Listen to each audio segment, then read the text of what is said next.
Todo mundo quer saber o que está acontecendo na Casa Branca. Vamos ouvir o que o presidente Trump acabou de dizer. Essa guerra acabou? Acho que está quase no fim. Vejo isso como muito próximo do final, sabe? Se eu saísse agora, levaria 20 anos para eles reconstruírem aquele país. Ok, então por um lado, Mark, tudo bem. O presidente Trump basicamente acabou de dizer que a guerra acabou. Por outro lado, ouça outra coisa que ele disse, e dessa vez fora da Casa Branca. Posso te dizer que fomos procurados pelo outro lado.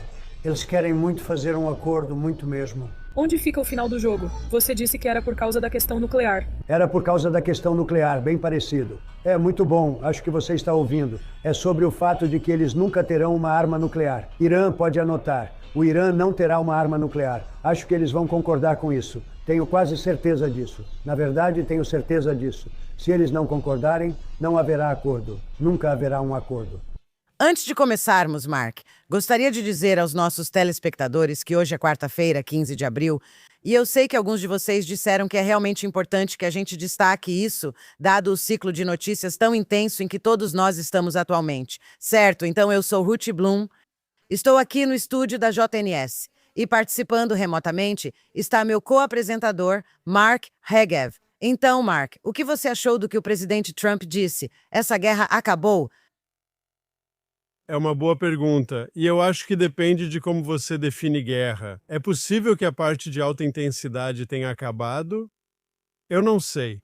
O presidente tem surpreendido o mundo. E mais importante, ele tem surpreendido os iranianos, o que os mantém desequilibrados. Quero dizer, eles achavam que tinham o mundo em seu ponto de estrangulamento. Eles achavam que tinham o mundo à sua mercê porque controlam o Estreito de Hormuz e achavam que o mundo inteiro viria até eles. Eu até ouvi alguns comentaristas dizendo que isso era tão bom quanto ter uma arma nuclear, porque o mundo inteiro precisava daquele petróleo vindo do Estreito. E o que o presidente Trump fez? Ele disse, se vocês vão bloquear o Estreito, eu vou bloquear o Estreito. E de muitas maneiras acho que ele neutralizou a capacidade deles de controlar o jogo, de ter todas as cartas na mão. E eu acho que foi uma jogada muito inteligente. Espero que conforme isso avance, vejamos mais movimentos assim. Com certeza. E sabe, chega a ser um pouco enganoso dizer que ele bloqueou o Estreito ou o Estreito de Hormuz. O que ele realmente fez foi bloquear todos os pontos de acesso, todos os portos iranianos, para que a República Islâmica não possa exportar petróleo e gás. E essa é a fonte do dinheiro deles. E ele está realmente sufocando eles. Você está certa. Ele disse, vocês abram o estreito. E o regime da República Islâmica estava cobrando pedágios. Eles disseram que não e mantinham o Estreito de Hormuz como refém. Trump então deu uma rasteira neles. Ah, eu vou te mostrar. Quem são vocês, seus pequenos ditadores? Não enquanto eu estiver por perto. E então ele cortou a capacidade do Irã de ganhar dinheiro. E isso vai, como já está, a economia do Irã está realmente destruída. E isso vai piorar ainda mais. Agora, mas a questão aqui é, ele está blefando? Por um lado, ele disse, vamos dar a eles 2 semanas de cessar fogo. E eu acredito que isso termina em algum momento da próxima semana, talvez por volta do Dia da Independência de Israel. Mas ele também disse nada de armas nucleares. Eles não podem ter armas nucleares. Eles não podem ter urânio enriquecido. Eles não podem ter nem sequer resquícios de material nuclear, por assim dizer. E eles não podem ter a capacidade de enriquecer urânio, basicamente nunca. Tudo bem. E as pessoas que vieram negociar com J.D. Vance, com o vice-presidente J.D. Vance, e Steve Witkoff e Jared Kushner foram embora depois de 21 horas de reuniões, J.D. Vance disse, não, nós, fizemos muitos progressos, mas basicamente nossa linha vermelha é nada de armas nucleares. E eles disseram, não, tudo bem. Depois surgiram esses relatos que eu acho que são totalmente fake news, dizendo que os Estados Unidos iam concordar em permitir que eles, em 20 anos, começassem a enriquecer urânio. Mas aí esse acordo, esse suposto acordo, não seria muito diferente do JCPOA do Obama. Então eu não acreditei nesses relatos e tudo mais. Mas o ponto principal é o seguinte. Quando você diz que a fase mais intensa da guerra pode ter acabado, certo. Não estamos vendo mísseis sendo lançados do Irã e Israel e os Estados Unidos também não estão lançando ataques contra o Irã. No entanto, Israel tem sido bombardeado diariamente, todas as noites, por mísseis do Hezbollah vindos do Líbano, principalmente no norte de Israel. Mas, sabe, Israel é um país muito, muito pequeno e o norte de Israel representa uma grande parte dele. Então, eu gostaria que você falasse, abordasse essa questão da separação do Hezbollah da República Islâmica. E me conte um pouco sobre o que acabou de acontecer em Washington em relação ao Líbano e a Israel. Com sua permissão, Ruth, começo pelo Irã. Você disse que ele bloqueou todo o petróleo que sai dos portos iranianos, e isso está correto. E como você também disse corretamente, esse é o sustento deles. Sim, o que eles vão Fazer se não puderem vender o petróleo deles? E ele, mais uma vez, respondeu para eles, sabe? Você pode dizer dente por dente? Ele foi direto ao ponto e eles disseram, você está fazendo isso, então eu também posso fazer. Também não entendi bem, mas ele pode bloquear as importações para o Irã, Ruth, se quiser, certo? O que dá a ele um grande trunfo, né? Uma grande arma para usar lá. Porque se ele conseguir impedir que mercadorias entrem nos portos iranianos, quero dizer, teoricamente, tenho certeza de que o Irã não produz tudo o que precisa para o seu próprio povo. Ele realmente tem a capacidade de restringir o que pode entrar se ele decidir usar isso também.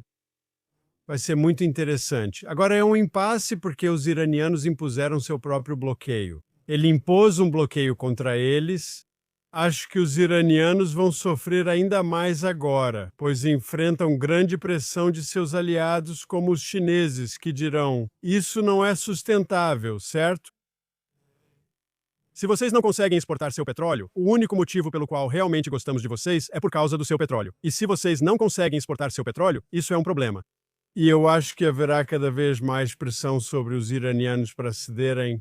E a questão é, depois, sabe, eu presumo que eles vão se reunir novamente, J.D. Vance, Witkoff e Kushner estarão novamente com a equipe iraniana em uma segunda rodada dessas conversas. E a única questão séria é, eles vão conseguir superar as diferenças e será possível chegar a uma solução? Então, eu gostaria de dizer qual é a minha opinião. E é o seguinte, em primeiro lugar, a questão mais importante nas conversas é a questão nuclear. Porque no momento em que você resolve isso, a questão dos estreitos, todo o resto pode se encaixar. Claro, eu gostaria de uma mudança de regime. Claro, eu gostaria de mísseis balísticos. Também gostaria de tratar dos grupos aliados, mas é preciso priorizar. Concordo totalmente com o presidente Trump. O foco deve ser a questão nuclear, que é a principal. Todo o resto é pequeno comparado à questão nuclear. Não podemos permitir, como o presidente repetidamente disse, não podemos permitir que esse regime tenha armas nucleares. Agora, eu não acho que o que os americanos estão falando, o que Trump está falando, você expressou preocupação de que isso possa ser apenas uma repetição do JCPOA, o acordo nuclear fracassado de Obama. E eu diria que não parece que está indo nessa direção de jeito nenhum, porque antes de tudo, o presidente está exigindo a remoção de todo o urânio enriquecido atualmente no Irã. Se for para a Rússia ou outro lugar, não me incomoda, mas todo o urânio precisa sair. Em outras palavras, quando esse processo terminar, o Irã não terá urânio enriquecido. Entendo que o presidente é muito firme e eles não podem enriquecer novo urânio nem mais urânio. E no momento em que você lida com essas questões, acho que você está lidando com a capacidade deles de fazer uma bomba e você basicamente impediu que isso acontecesse. Agora, você expressa preocupação de que os americanos colocaram esse jovem de 20 anos... Não, com licença, deixe-me te interromper. Eu disse que a mídia de notícias falsas afirmou isso. É uma reportagem falsa, Axios e New York Times. Não. Eu não acredito nisso exatamente porque vai ser só outro JCPOA. Eu não acredito. A mídia de fake news está espalhando isso. Então, mais uma vez, se você coloca um limite de tempo que está a décadas de distância, certo? Eu queria que não tivesse limite de tempo. Mas, mais uma vez, eu não quero nenhum limite de tempo. Mas eu acho que se você começar a falar sobre algo que está a 50 anos de distância, e isso é uma vantagem para os iranianos, e quem sabe o que vai acontecer nos próximos 50 anos sim, enquanto esse regime continuar, acho que dá para negociar com isso. Não quero brincar com isso, prefiro algo claro. Mas se você está negociando, acho que esse é o tipo de questão em que talvez você possa mostrar, dar a eles algo simbólico, tipo, pelos próximos 50 anos, sabe? Eu não gosto de 2020, é muito pouco tempo. 20 passa muito rápido. Acho que, se conseguir um acordo que funcione, qual foi o problema do JCPOA, do acordo do Obama? Ele nunca cumpriu seu objetivo.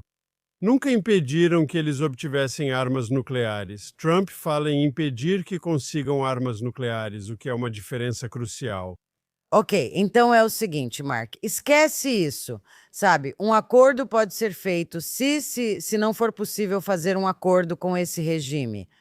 No momento em que qualquer acordo for feito com qualquer uma das figuras que existem agora, que não foram eliminadas, assassinadas, atingidas em ataques aéreos, qualquer pessoa que permanecer de pé é inimiga dos Estados Unidos, certamente de Israel do Ocidente.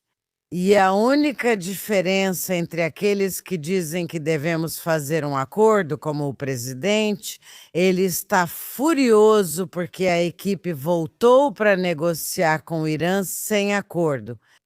Não é que ele seja moderado. A diferença entre os moderados e os chamados moderados e extremistas é que os moderados acreditam em enganar o Ocidente, no princípio do Islã, que diz que você pode mentir. Na verdade, você deve mentir para conseguir o que quer a longo prazo, se tiver paciência.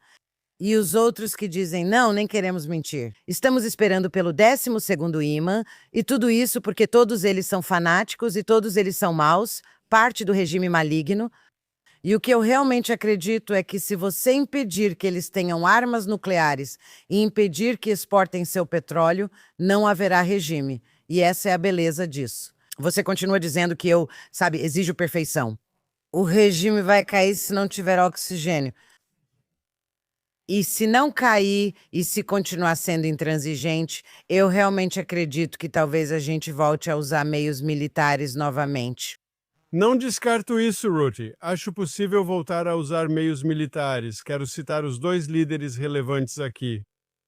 Netanyahu afirmou publicamente que eles não terão urânio enriquecido nem capacidade de enriquecer mais. Ele disse que isso pode ser feito por meio da diplomacia ou pode ser feito por meio de guerra cinética. Nós podemos destruir o que eles têm.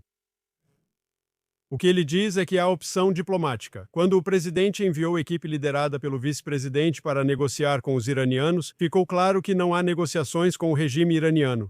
Afirmar ser contra negociações com o regime iraniano é sua opinião, que respeito.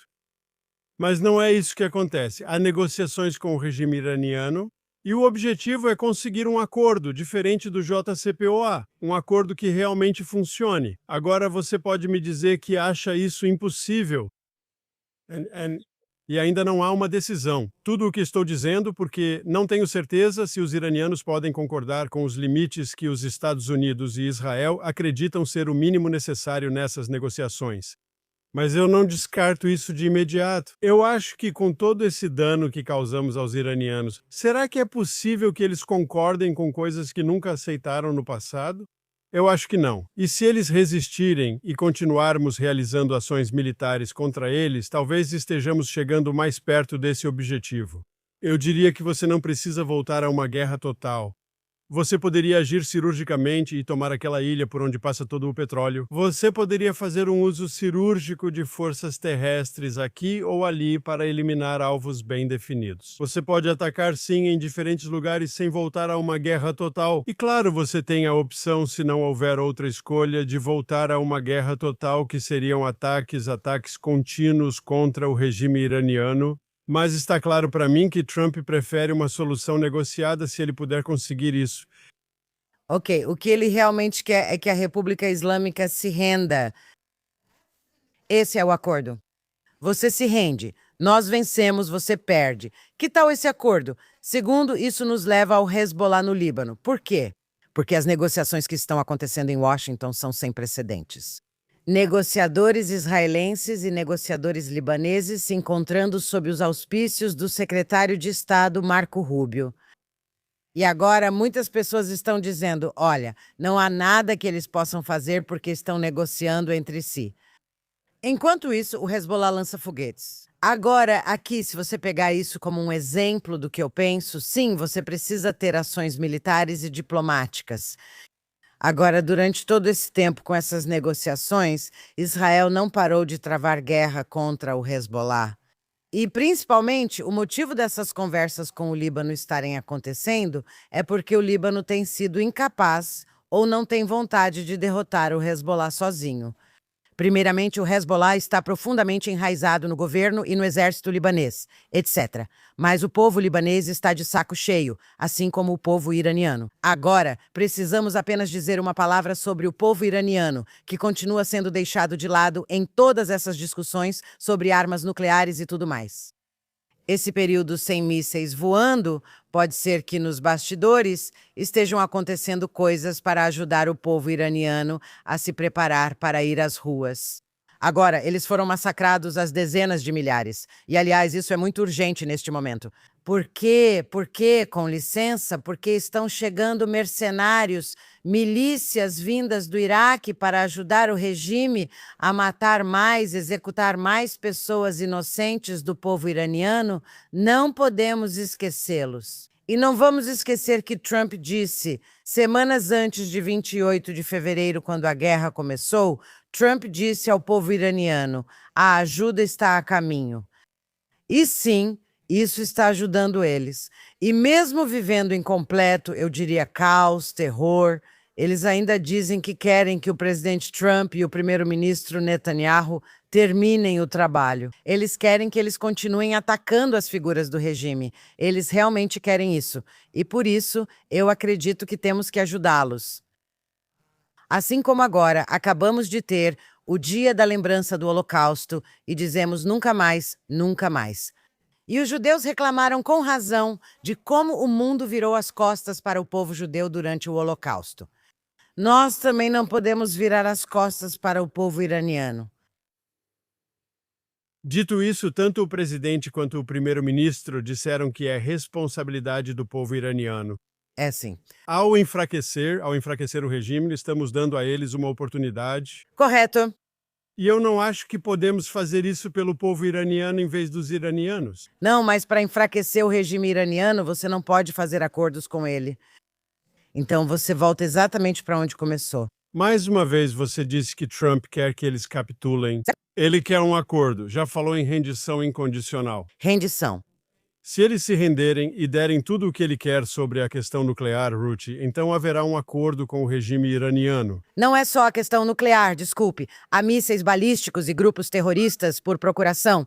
Não, se render não significa só a questão nuclear, embora essa seja a principal, sim, porque todas as outras consequências vêm depois. Ruth, tudo o que estou dizendo Ruth, é que eu quero uma mudança de regime no Irã. Acho que todo mundo quer ver uma mudança de regime no Irã. O povo do Irã quer principalmente uma mudança de regime. Só não tenho certeza se é possível criar uma política baseada nisso. Eu lembraria você, e já disse isso antes neste programa, que entre a operação de 25 de junho e o início da revolta popular contra o governo, levou 6, 7 meses. E então, uma vez que essa guerra acabar, isso não significa que a mudança de regime está descartada.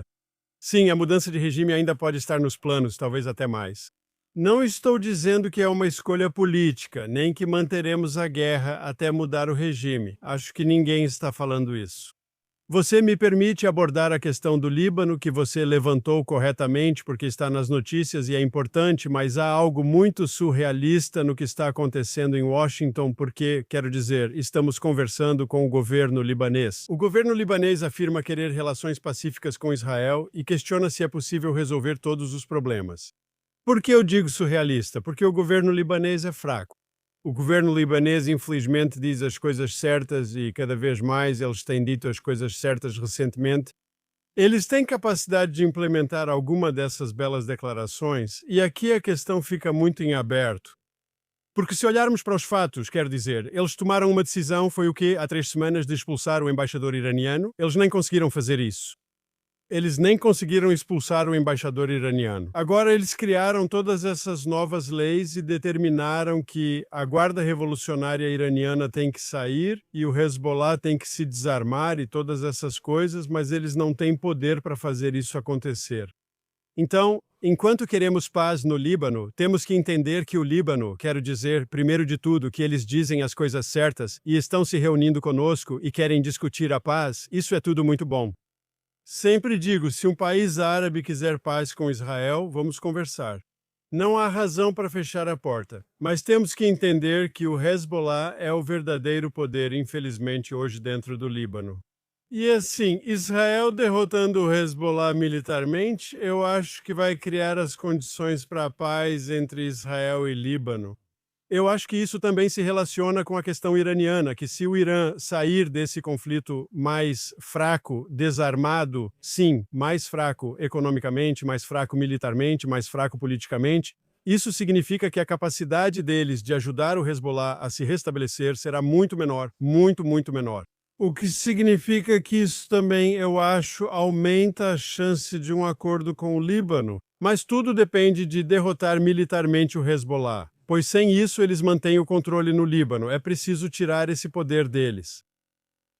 Eu concordo totalmente. A diferença agora não é que o governo libanês esteja mais forte ou que o exército libanês esteja mais forte. Na verdade, eles têm medo do Hezbollah e também estão infiltrados pelo Hezbollah. O interessante desse encontro é que, pela primeira vez, o Líbano está, à sua maneira, reconhecendo que Israel está fazendo algo bom ao lutar contra o Hezbollah. Em vez de dizer, vocês estão bombardeando o nosso país, vocês estão arruinando o nosso país, finalmente você está ouvindo vozes do Líbano dizendo, nós não queremos que vocês bombardeiem nosso país. Primeiro de tudo, sabe, Hezbollah usa a infraestrutura civil para cometer seus atos terroristas, como o Hamas, como a República Islâmica, etc. Esse é o modo de operação deles, certo? Eles se escondem atrás de civis. E é por isso que Israel pede à população civil que evacue, e nesse caso, que siga para o norte, para além do rio Litani, etc. Mas é a primeira vez que o governo libanês não está atacando Israel por fazer isso. Então, se o Líbano dissesse, olha, vamos fazer um acordo, nós somos fracos, sabe? Por favor, continuem lutando. E não é isso que eles estão dizendo, mas está implícito até certo ponto, porque eles não exigiram que parávamos de atacar o Hezbollah enquanto eles iam e se reuniam em Washington. Isso é uma dica. Isso indica que eles não disseram de início. Sim, vamos ter também um cessar-fogo com o Hezbollah, e depois conversariam. Mas Israel não concordou. E o presidente Trump não insistiu nisso. Ele não insistiu que Israel parasse de atacar o Hezbollah durante esse cessar-fogo com o Irã. E o Líbano, no final, não insistiu em ter isso como pré-condição para se reunir em Washington com o secretário Rubio. Então, todos esses são bons sinais. Mas sem uma derrota militar, o Hezbollah vai, você sabe, o Hezbollah de novo, eles estão lá como baratas. Você mata alguns, depois aparecem mais, você tem que resolver isso. Não é suficiente apenas militarmente, mas você tem que resolver com pressão de todos os lados. A via militar é uma das formas. Acho que o componente militar não é só uma forma, né? É essencial. E eu acho que temos uma boa carta na mão porque, como você sabe, Ruth, no momento temos uma grande força israelense com tropas em solo no sul do Líbano, que estão lidando com a infraestrutura do Hezbollah lá no sul. Agora, é claro, o Hezbollah também tem infraestrutura no norte.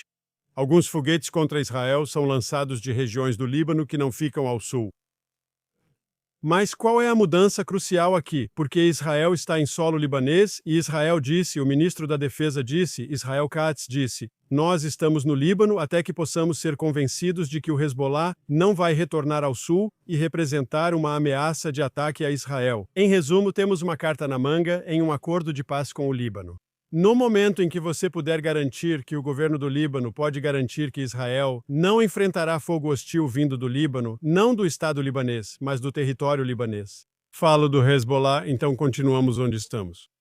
E eu acho que isso é uma alavanca muito poderosa, certo? A ideia de que Israel se retira e há alguma força da ONU lá, já vimos isso, não ajuda.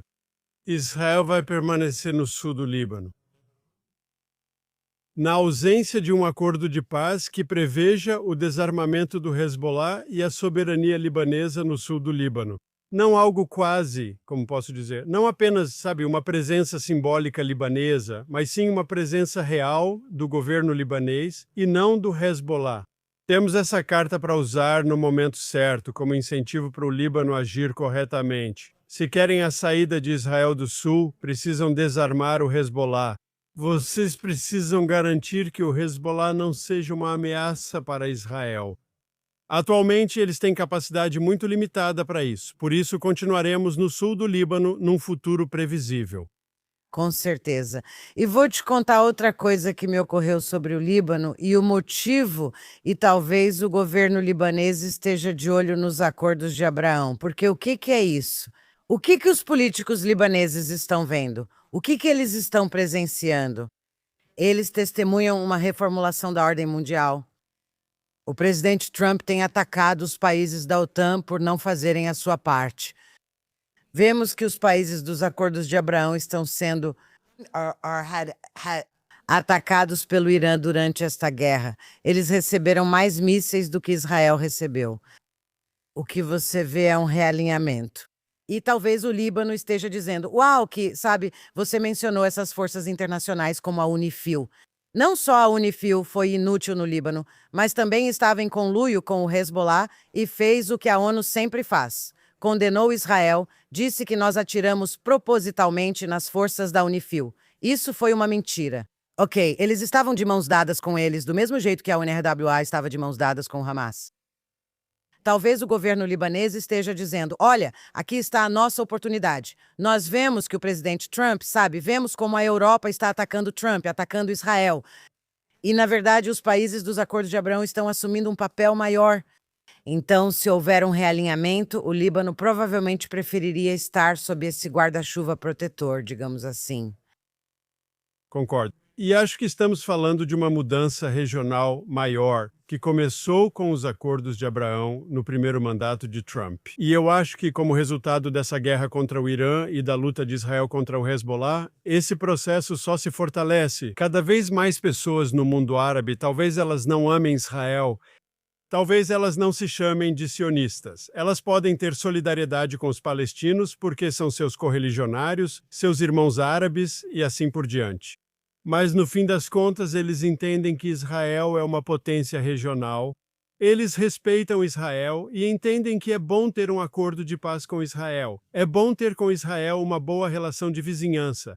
Cada vez mais pessoas no Líbano querem isso. Até mesmo a Síria fala sobre fazer algum tipo de acordo com Israel. Então, eu acho que estamos vendo, para usar o termo de Shimon Peres, estamos vendo de muitas maneiras um novo Oriente Médio. Um novo Oriente Médio baseado em árabes e israelenses trabalhando juntos porque é do nosso interesse mútuo fazer isso. E eu acho que o que vimos, quero dizer, a verdade é que você disse, Ruth, que quer que esse regime caia o mais rápido possível. Não tenho certeza se vai cair rapidamente. Pode levar mais tempo. Eu gostaria que caísse, como já disse, mas pode levar mais tempo. Mas uma das coisas positivas de não cair é que, enquanto os Estados Árabes virem o Irã como uma ameaça, isso os aproxima mais de fazer a paz com Israel. Por que os libaneses estão conversando cada vez mais com Israel? Porque eles querem alguém para ajudá-los a lidar com o problema do Hezbollah. E por isso, eu acho que esse processo de reconciliação árabe-israelense vai ficar cada vez mais forte. Os palestinos não vão receber nada além de palavras vazias de seus irmãos árabes. Ah, com certeza, concordo totalmente. Só queria destacar 2 pontos. Primeiro, toda vez que você fala sobre isso, você diz coisas como, bem, não é que esses países, sabe, estejam se tornando sionistas, ou que amem Israel, ou que amem os judeus. Sabe o que é irônico nisso? Agora é o Ocidente que odeia Israel e se volta contra os judeus. O antissemitismo explode por toda parte. De novo, uma ironia dessa mudança na ordem mundial. Esse é o primeiro ponto. Então você nem precisa dizer que não é como se eles de repente passassem a amar Israel. Sim, eu gostaria de ver a Grã-Bretanha, a França e todos esses outros países. Sabe, então eu tenho que te dizer, do jeito que eles são aliados, a gente não precisa desse tipo de aliança, tá bom? Eu preferiria ter uma aliança com países árabes que realmente, como você disse, respeitam o nosso poder, o que me leva ao que você falou sobre o novo Oriente Médio de Shimon Peres. Ele acreditava nesse falso novo Oriente Médio, mas a paz está surgindo em todo lugar. Esse tipo de paz é genuíno se for baseado na paz através da força e dos interesses, como você disse, e não algum tipo de acordo de paz fantasioso, ilusório, sabe? Porque toda vez que alguém como Shimon Peres usava a palavra paz, você tinha que se abaixar por causa dos mísseis e dos atentados suicidas vindo em sua direção. E tudo o que estou dizendo agora é que, se tivermos novas alianças com países árabes e elas acabarem sendo mais fortes do que com a Europa, bem, que seja. É uma pena, tá? Porque a Europa vai perceber que seu comportamento e suas políticas agora vão levá-la à ruína. Nós dizemos que o regime do Irã vai cair. A Europa vai morrer se continuar com essas políticas horríveis, tanto de imigração, de apaziguamento do terrorismo, de ataques a Israel. Eles vão ver o que aconteceu com suas sociedades.